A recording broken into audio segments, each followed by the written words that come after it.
sa lahat. Muli po ako po yung bibigay ng mensahe sa tao nito ngayong second Sunday. Third na pala. Third naman, second Sunday.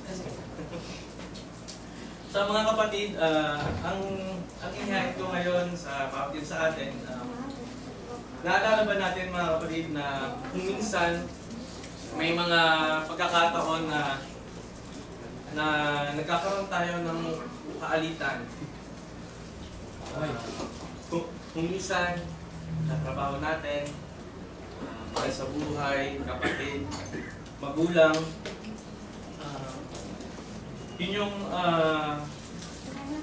isa sa mga nagiging problema natin at sa ngayong linggo pong ito, nais kong ibahagi na pinapaalalahanan tayo ng ating Panginoong Diyos na ang ating mga salita na ginagamit ay kung minsan nagkakaroon tayo ng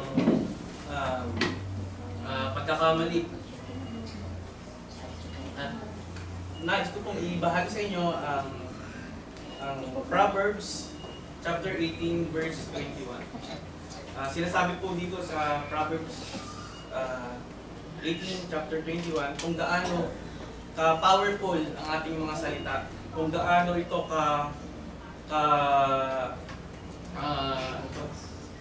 kalakas, kung paano maka-apekto sa bawat isa sa atin. Sinasabi po dito sa Tagalog ng Biblia, kamatayan ang buhay ay nasa kapangyarihan ng dila, at ang nagsisiibig sa kaniya ay nagsisikain ng kaniyang bunga. At sa ano po naman, sa NIV, the tongue has the power of life and death, and those who love it will eat its fruit. So, mapapansin natin mga kapatid na yung binibitawan nating salita sa pangaraw-araw, may mga konsekwensya, may mga magagandang mapupulot depende sa ibibigay mong salita. Kumbaga para nga siyang seed. Para siyang buto na kapag itinanim mo, yun din ang iyong ani. Kung maano natin sa balita ng mga kapatid, may mga nagda-drive, nagkaroon lang ng konting salitaan na hindi maganda, natatapos sa masamang kunwari nga yung sa balita, may kakapatayan, kakasakitan.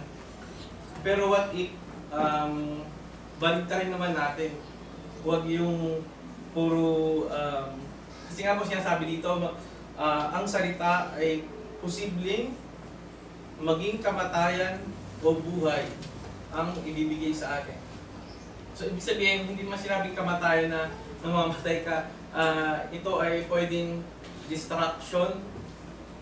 Sa'yo nga, karoon kayo ng broken relationship. Kung kayo ay isang pamilya na nagkakaroon ng hidwaan dahil sa mga salitang mga binibitawan natin.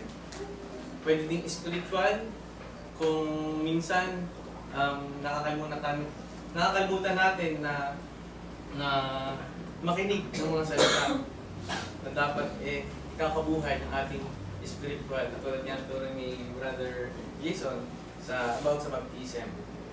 Or sa life naman, life, pwedeng encouragement sa bawat isa. At yung pong title ko for today, The Power of Words. And na may team na The Incredible Power of Our Everyday Words. So, gusto ko pong ipaalala sa bawat isa at ipaalala din sa aking sarili na ang mga salitang binibitawan natin ay sobrang makapangyarihan. Bakit ba makapangyarihan ng ating mga salita? Unang-una, words can change lives forever. So kapag nabitawan mo na itong salitang to, hindi mo na maiibalik eh. Pwera na lang kung ito time mo magta-time out ka, tapos sabi mo, ay, nagkamali pa ako, di ba? May mga time na nakapagbigay tayo ng salita na hindi na natin mababawi. Words can wound deeply. Maaari din itong makasakit ng bawat isa. Words can inspire. Pero sa isang dako pala, pwede siyang hindi makasakit, pero pwede siyang mag-inspire ng isang kapwa. Katulad ng example ko kanina, yung kapag sa daan, meron ka lang nasagi, mapupurso na daan ka na, di ba? Na kung tutuusin, pwede namang hindi dumako sa ganoong pagkakataon. Ang example is, sinasabi dito, sa halip na you can do this versus you'll never succeed. Parang, ito po yung kumbaga sa sitwasyon ng isang parents saka isang bata, isang kids. Sa halip na sabihin mo na hindi ka naman magkasucceed dyan, mas maigi na i-motivate mo pa siya kung mga ganong bagay po ba. A single post online uplift or harm one's reputation. Kung minsan maaalala natin may mga hindi natin maiwasan sa bukod ng damdamin. Nagpo-post tayo, ganto-ganto yung ano ko, ganyan, di ba? So, marami yung for example, marami na yung makakakita nun. So, for example, sa mag-asawa, nagkaroon lang kayo ng maliit na alitan, ipopost mo na agad sa social media para magkaroon ka ng simpatya ng ibang tao. Tapos sisiraan mo asawa mo, ganyan. Tapos at the end of the day, magkasama na kayo. Parang mas okay na pag-usapan na lang na private. So ito po yun. Words of distraction. Bakit natin nasabi na yung words ay isang distraction? Uncontrolled tongue brings trouble. Sa James chapter 3 verse 5 hanggang 6 po yan sa ang Biblia 2001 version.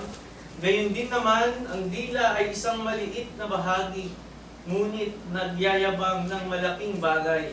Tingnan ninyo kung paano sinusunog ang maliit na apoy, maliit na apoy ang malalaking gubat. At ang dila ay isang apoy. Ang dila na kasama ng ating sangkap ay isang sanlibutan ng kasamaan. Dinudumisan nito ang buong katawan at sinusunog ang pag-inog ng kalikasan at ito mismo ang sinusunog ng impyerno.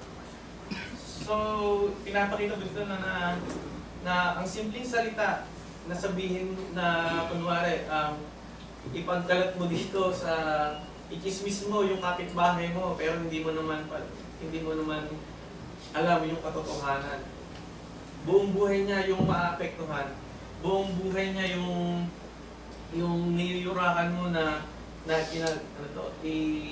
parang inilalagdag mo sa ibang tao. So yun po yung sinasabi dito na controlled tongue brings trouble. Kapag hindi mo control ang iyong mga salita, ito ay maaaring makapahamak na ibang tao. Number 2, slander and gossip, ang paninirang puri at chismis. Sinasabi po ng Bible na sa Proverbs 16 verse 28, ang mandarayang tao ay nagkakalat ng kaguluhan at ang pagtulong ay naghihiwalay sa matatalik na magkaibigan. So kung ipinapakita ko dyan na